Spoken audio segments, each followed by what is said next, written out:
Wrong એટલે સાવ ખોટું દ્રષ્ટિબેન. સાંજે રાહુલભાઈની બર્થડે પાર્ટીમાં તમે આ રીતે ડાન્સ કરવાના છો?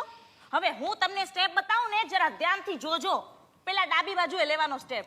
સાસ ગાલી દેવે દેવરજી સમજા લેવે, સસુરાલ ગંદા ફૂલ, સસુરાલ ગંદા ફૂલ. અરે એમાં ગંદા ફૂલ નથી, ગેંદા ફૂલ છે. સસુરાલ વિશે તમને વધારે ખબર કે મને?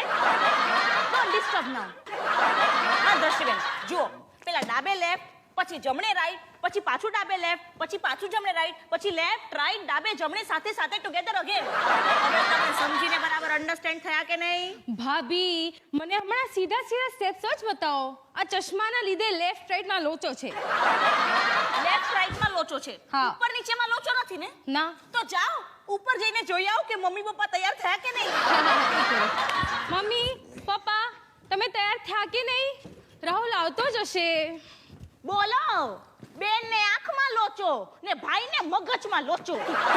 પરણી શું કામ મારા જેવા મગજમાં લોચાવાળા માણસને? તે નહોતી જ પરણવાની. આ તો મારી માએ કીધું તું કે પુરુષ જેટલો વધારે મૂર્ખ, સંસાર એટલો જ વધારે સુખી. તો મેં પણ ક્યાંક વાંચેલું અમલમાં મૂક્યો હોત ને તો આજે દુખી નો થયો હોત. શું? કે વાંકાનેરની છોકરીને તો પરણવું ન જોઈએ. મનનો? ના એટલે આટલી છોકરીઓથી તો ખાસ દૂર રહેવું.